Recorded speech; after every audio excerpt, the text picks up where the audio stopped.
Bus rombongan Sakaramania dilempar batu. Heboh bocah Probolinggo disunat jin. Tak kapok, residivis ini malah nekat mencuri.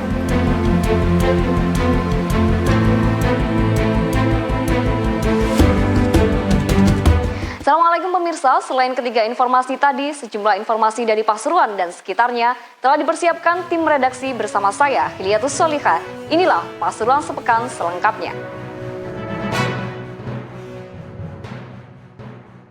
Bis rombongan Sakaramania menuju Banjarnegara dilempar batu oleh orang tak dikenal di Watu Kosek, Kecamatan Gempol, Kabupaten Pasuruan. Sopir bis mengalami luka terkena serpihan kaca. Bus rombongan Sakaramania supporter Persekapas menuju Banjarnegara dilempar batu oleh orang tak dikenal di Watu Kosek, Kecamatan Gempol, Kabupaten Pasuruan. Sopir bus mengalami luka terkena serpihan kaca. Sebelumnya, bus rombongan Sakaramania ini berkumpul terlebih dahulu di Stadion R. Sudrasono Pogar Bangil sebelum berangkat menuju Stadion Sumitro Kolopaking, Kandang Persibara, Kabupaten Banjarnegara, Jawa Tengah. Tertinggal satu orang supporter saat akan berangkat, tak ayal bus yang membawa 63 Sakaramania ini berjalan menjemput satu penumpang. Bus rombongan sekalian mengisi bahan bakar di pom bensin yang berada di Jalan Raya Watu Kosek, Gempol. Tak jauh dari lokasi terlihat gerombolan sebanyak 10 sepeda motor. Bus yang dikemudikan oleh Ucok, warga Kecamatan Bugul, Kota Pasuruan itu menyalakan lampu jarak jauh. Hal ini membuat para Sakaramania langsung panik. Gerombolan tersebut semakin tak terkendali melempar batu hingga batako yang membuat kaca pecah dan bagian bodi bus ringsek. Motor, saya kira itu apa? Celaka ya kan? Kita kasih lampu bahaya, ternyata mereka menyerang. Langsung menyerang ini. Ada berapa orang itu waktu itu? Sekitar 10 motor. 10 motor. Kita belum bisa menduga, hanya fakta aja bahwa telah terjadi pelemparan bus yang ditumpangi oleh supporter Sakaramania dari Pasuruan yang akan melihat bola di Banjarnegara. Dari Pasuruan, tim liputan melaporkan. Tempat pembuangan akhir yang berada di Desa Kenep, Kecamatan Beji terbakar. Cuaca yang cukup terik disebut-sebut menjadi pemicu munculnya si jago merah. Tempat pembuangan akhir yang berada di Desa Kenep, Kecamatan Beji terbakar. Cuaca yang cukup terik disebut-sebut menjadi pemicu munculnya si jago merah. Suryatun, salah seorang pemulung, mengatakan ia kaget karena tiba-tiba muncul percikan api di tumpukan sampah sekitar pukul 1:30 waktu Indonesia Barat.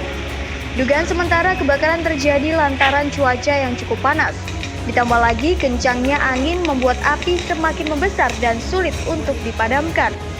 Akibat kejadian tersebut, lahan seluas 200 meter persegi dan 7 gubuk penyimpanan barang rongsokan milik warga habis dilalap si jago merah.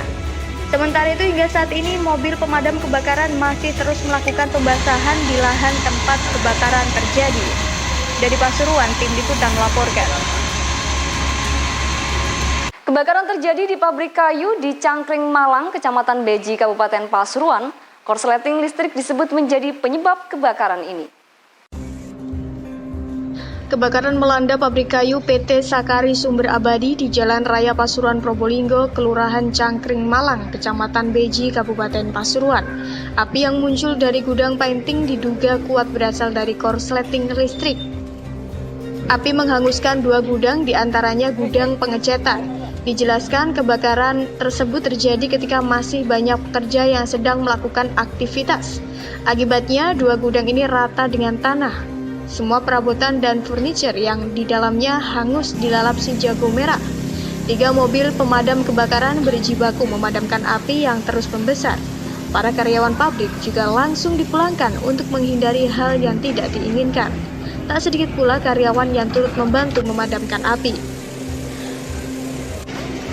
Secara pasti kami belum tahu, diperkirakan mungkin ada arus pendek yang konslet ya. Berapa gudang yang terbakar, Pak? Sampai mana, Bu? 2 gudang. Sampai mana? Dari Beji, tim liputan melaporkan. Kecelakaan maut melibatkan mobil Espas dan trailer terjadi di jalur raya Malang, Surabaya. tepatnya di Desa Kepulungan, Kecamatan Gempol, Kabupaten Pasuruan. Dilaporkan 3 penumpang Espas tewas terpanggang. Sopir dan 2 orang penumpang Daihatsu Espas Nopol N1708UT warga Gulung Gempol Kabupaten Pasuruan ini tewas terpanggang usai mobil yang ditumpangi terlibat kecelakaan dan terbakar setelah ditabrak oleh kendaraan truk trailer di Jalan Raya Surabaya Malang Senin sore. Ketiga korban masing-masing Kartopo sang supir, Suharti dan Suud yang beralamat di Desa Kepulungan Kecamatan Gempol langsung dibawa ke kamar jenazah. Kecelakaan maut ini bermula saat kendaraan trailer Nopol B9172 yang dikemudikan oleh Lili Sutarli menuju Surabaya. Sampainya di lokasi kejadian tiba-tiba menabrak Daihatsu Espas yang dikendarai oleh Kartopo dari arah belakang. Mobil itu pun terpelanting sejauh 50 meter dan menabrak dam truk di depannya hingga kemudian ringsek dan terbakar. Bapak, tahunya jenengan ini gimana, Pak? Sini, waktu sini, jenenge pendet lari sekolah. Oh, nyampe sekolah. Tiap hari niku mapok lari sekolah. Niku tengeng SMP mriki lho. Berapa yang meninggal, Pak? Dan Berapa yang meninggal? 3 orang. Jenenge mapok lari sekolah, biasa kalau sabrangaken mobil niki wau lari ngene. 1708 FD dia berjalan dari arah Padang ke arah Gempol di Simpang 3 Air Mancur dia mau belok kiri. Ini mau belok kanan untuk ikut anaknya. Secara spontan ditabrak oleh kendaraan truk box yang muatan Aqua B9172C sehingga tersurung sampai ke TKP.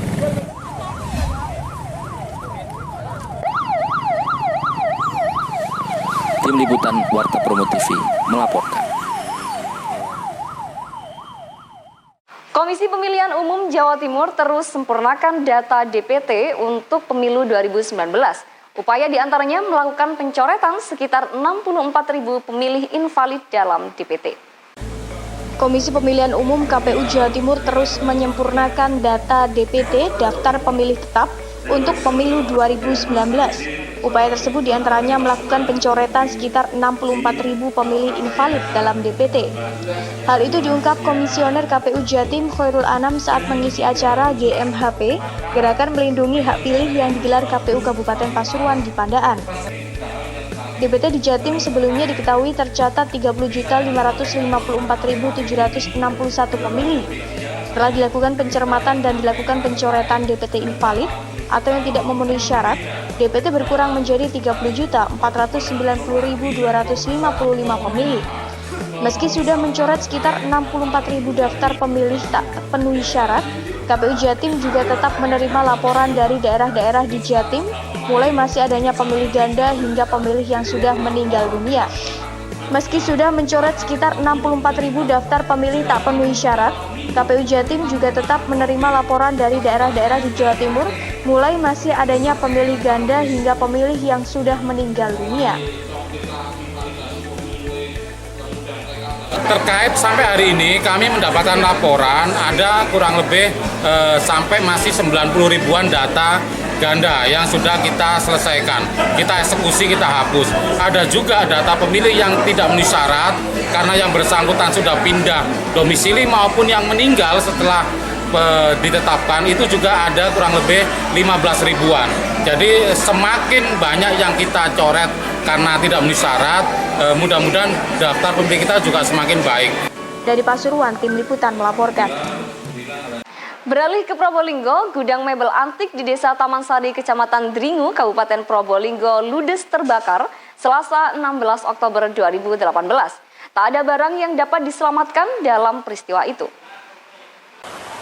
Gudang mebel antikan workshop di Desa Taman Sari, Kecamatan Dringu, Kabupaten Probolinggo, ludes terbakar. Tak ada barang yang dapat diselamatkan dalam peristiwa itu. Kepulan asap pertama kali terlihat sekitar pukul 4:30 pagi. Api pertama kali muncul dari posisi barat gudang yang terletak di sisi selatan Jalan Raya Pantura, Probolinggo, Banyuwangi.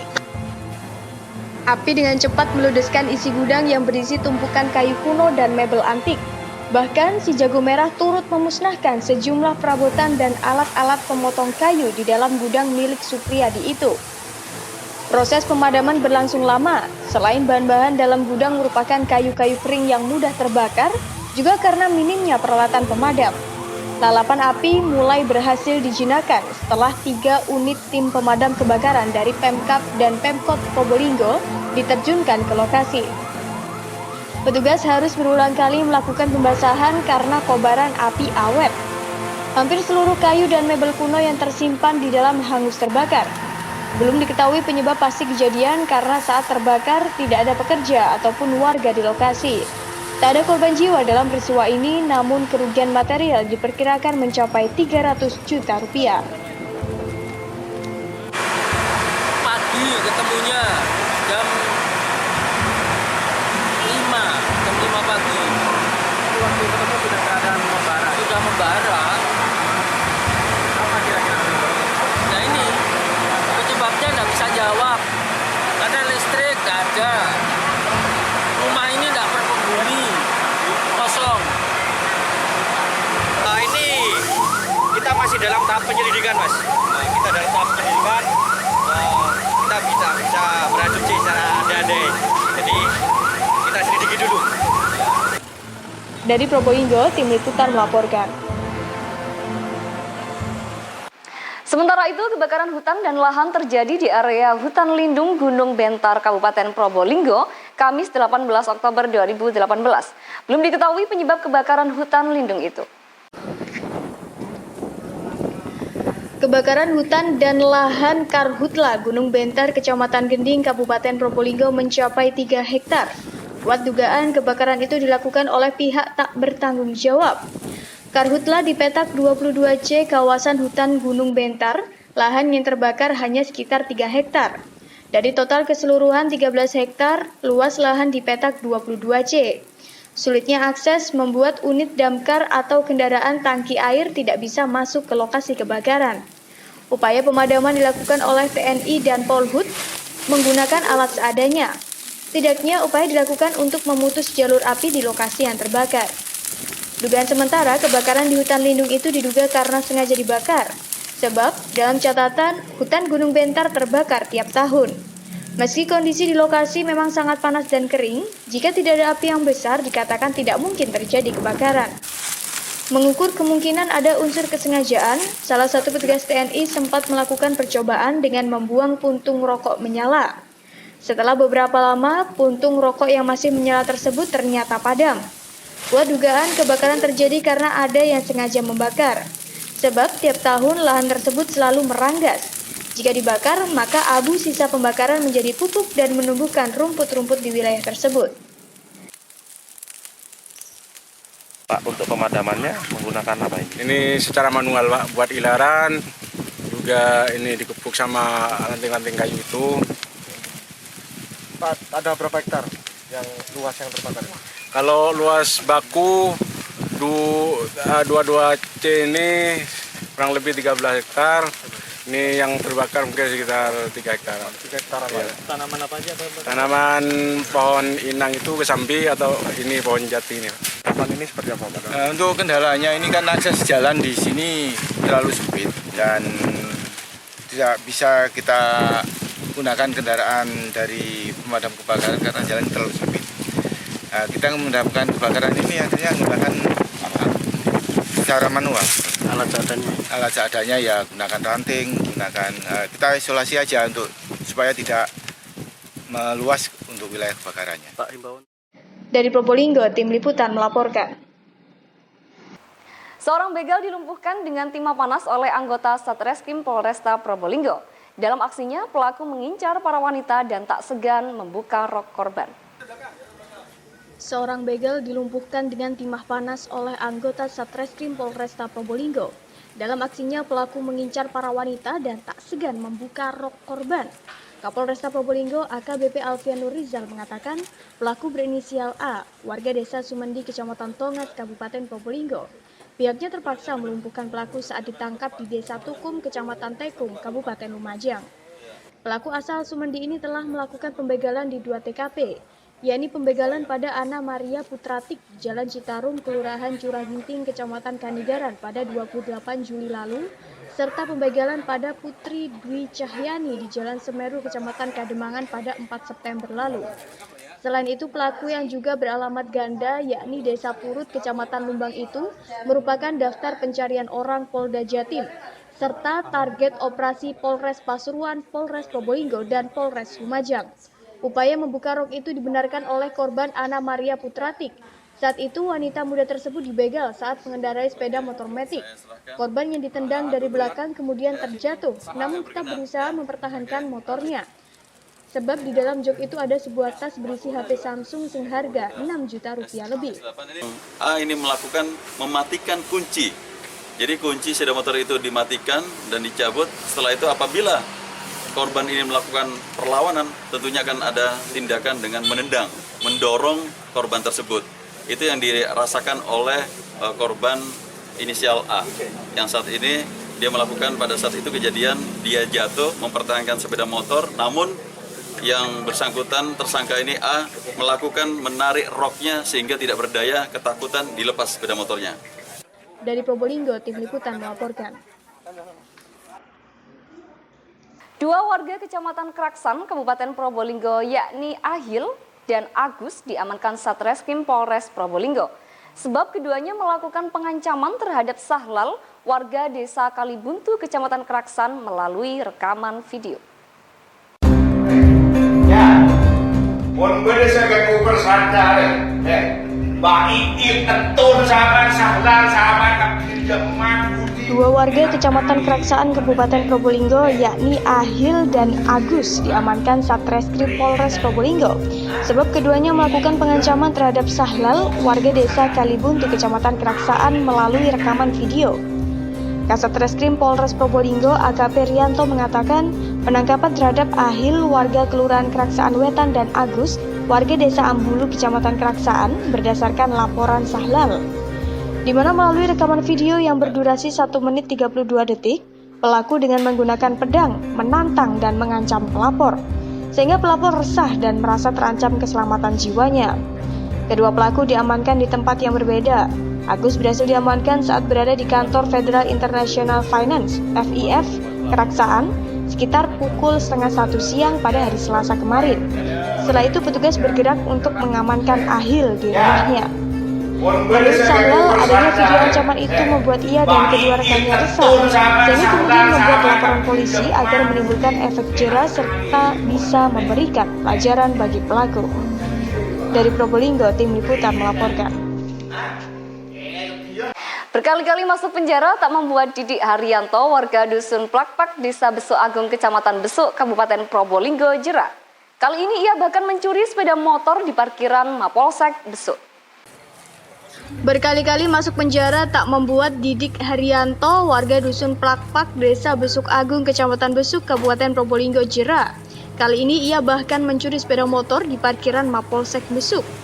Sekitar pukul 4 subuh, pelaku sendirian datang ke Mapolsek Besuk, yang langsung menuju ke lokasi parkiran Polsek.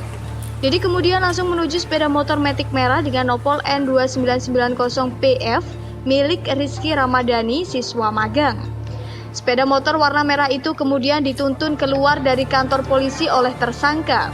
Bribka Faria Antoni yang akan melaksanakan sholat subuh mendengar suara pintu pagar terbuka, sehingga kemudian ia keluar dan memeriksa sepeda motor yang diparkir di halaman Polsek. Ternyata setelah dihitung ada sepeda motor yang hilang. Faria Antoni bersama pemilik sepeda motor dan 3 anggota piket yang lain kemudian melakukan pengejaran ke arah utara. Sekitar 2 km dari TKP, pelaku ternyata berhenti untuk membuka spion dan plat nomor, sehingga memudahkan anggota Polsek Besuk melakukan penangkapan terhadap pelaku. Orang sini, orang dekat sini, orang sekitar sini saja. Sehingga kami dari anggota juga tidak curiga. Waktu tadi malam sholat subuh ya, habis sholat subuh dia itu keluar dari dengar letek. Setelah dengar anak-anak anggota keluar. Nah, dilihat kemudian di kaki luar ini ada banyak sepeda. Kurang satu. Kurang ya dikeluar otomatis. Wah, anak ini yang mencuri. Selatan dan utara. Warga yang mengetahui penangkapan itu sempat menghadiahi bogem mentah kepada Didik. Sebab selama ini Didik diketahui residivis yang kerap beraksi di wilayah hukum Polsek Besuk. Selain mengamankan sepeda motor, polisi juga mengamankan 1 paket pil dextro saat menangkap pelaku. Dari Probolinggo, Tim Liputan melaporkan. Warga Kelurahan Jati, Kecamatan Mayangan, Kota Probolinggo dibuat heboh. Pasalnya, seorang bocah berusia 4 tahun bernama Fugo Ardiansa mengalami kejadian aneh, yakni alat kelaminnya tersunat. Warga pun meyakini bocah itu disunat oleh jin atau makhluk gaib. Warga Kelurahan Jati, Kecamatan Mayangan, Kota Probolinggo dibuat heboh pada Jumat pagi. Pasalnya, seorang bocah berusia 4 tahun bernama Fugo Ardiansyah mengalami kejadian aneh, yakni alat kelaminnya tersunat. Warga pun meyakini itu disunat oleh jin atau makhluk gaib. Ditemui di rumahnya di Gang Pelita, raut ketakutan masih terpancar dari wajah Fugo. Sebab putra Pasutri Karyani dan Muhammad Sidik itu mengalami hal aneh, yakni pada ujung kemaluannya berubah layaknya orang yang sudah disunat. Kulit kulup yang biasanya tertutup tiba-tiba sudah terpotong dan terbuka seperti sudah lama disunat. Padahal Fugo belum pernah disunat baik melalui tenaga kesehatan ataupun tukang sunat. Menurut Karyani, kejadian aneh pada anaknya itu sebenarnya terjadi pada Kamis sore. Saat itu, Fugo bermain dengan rekan sebayanya seperti biasa di sekitar kampung. Ketika sudah sore hari, Fugo pulang ke rumahnya dan dimandikan oleh dirinya. Saat itulah Karyani menemukan hal aneh pada kemaluan si anak, di mana kemaluan Fugo nampak membengkak dan berbeda dari sebelumnya. Kejadian itu kemudian diketahui oleh keluarga yang lain. Lambat laun, peristiwa aneh pada Fugo menyebar di lingkungan sekitar dan membuat heboh warga. Sempat kaget lah, soalnya kan tidak ada bekas luka gitu, tidak keluar darah, tidak apa gitu. Kok kelihatan sudah kayak disunat anak saya gitu. Tapi si adiknya ini ngerasa sakit nggak? Katanya tidak sakit. Ini setelah ini mau diperiksakan ke dokter atau bagaimana? Rencananya saya itu mau tak lihat dulu ya berapa hari, kalau tetap gini mau saya bawa ke dokter, takutnya kenapa-kenapa gitu. Fenomena itu membuat heran keluarga dan masyarakat sekitar, sebab sebelumnya hal semacam itu tidak pernah terjadi. Dari Probolinggo, Tim Liputan melaporkan. Jelang peringatan Hari Santri Nasional 2018 pada 22 Oktober, berbagai kegiatan dilaksanakan di berbagai daerah. Seperti di Kota Probolinggo yang menggelar lomba bola voli dengan menggunakan sarung. Berikut keseruannya. Jelang peringatan Hari Santri Nasional HSN 2018 pada 22 Oktober mendatang, berbagai kegiatan dilaksanakan di berbagai daerah. Seperti di Kota Probolinggo yang menggelar lomba bola voli dengan menggunakan sarung. Pertandingan bola voli biasanya digelar dengan kostum kaos dan celana pendek. Berbeda dengan kebanyakan, PCNU Kota Probolinggo malah menggelar pertandingan bola voli dengan menggunakan sarung. Sarung ini sebagai pengganti celana pendek dan meneguhkan identitas santri. Meski memakai sarung, pertandingan antar pengurus cabang, majelis wakil cabang, Banom, lembaga dan Lajna NU Kota Probolinggo tak kalah seru dengan pertandingan voli pada umumnya. Para pemain bersaing memperebutkan juara, meski harus kesulitan berlari dan melompat saat melakukan smash bola voli. Rata-rata para peserta lomba voli bersarung ini adalah pemula, yang kesehariannya mengurusi tugas ke-NU-an di jabatan masing-masing. Namun, tingginya antusiasme pengurus NU dalam bertanding menunjukkan adanya hubungan yang erat antar pengurus NU. Rentetan acara Hari Santri yang pertama lomba-lomba, kemudian malam Hari Santrinya kita resepsi pelantikan Hari Santri, juga kempengan sekaligus doa bersama. Kemudian paginya kita upacara yang melibatkan semua unsur yang ada di Kota Probolinggo, santri, kemudian pemerintah. Kita akan bersama-sama upacara di alun-alun. Kemudian jam 1-nya kita akan mengadakan kirap santri. Insya Allah akan ada 1.500 lebih orang akan turun setat dari kantor Pemkot sampai alun-alun. Ini sebagai upaya kita bersinergi ke internal, penguatan internal antara ranting, lembaga dan Lajnah dan Banom, kemudian bersinergi dengan pemerintah untuk mewujudkan komunikasi antara santri dengan pemerintah.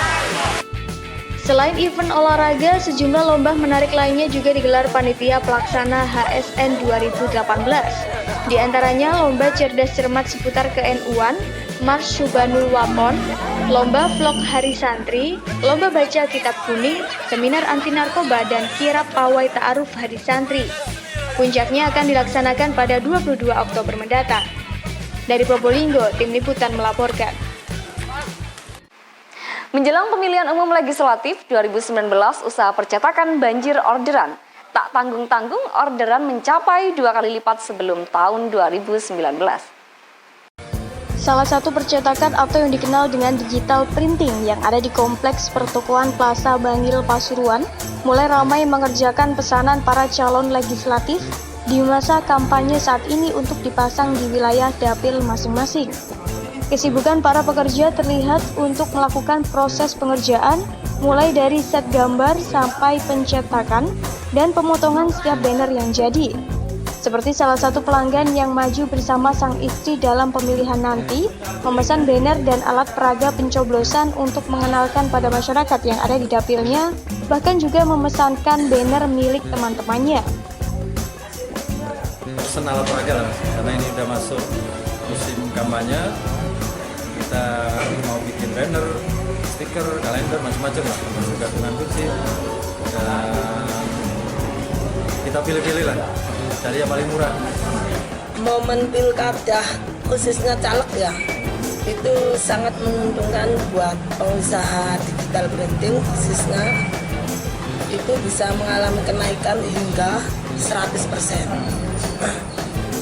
Saat ini sudah berapa caleg yang sudah bekerja sama ini? Kurang lebih ada 20 calegan lah. Dari Pasuruan, Tim Liputan melaporkan.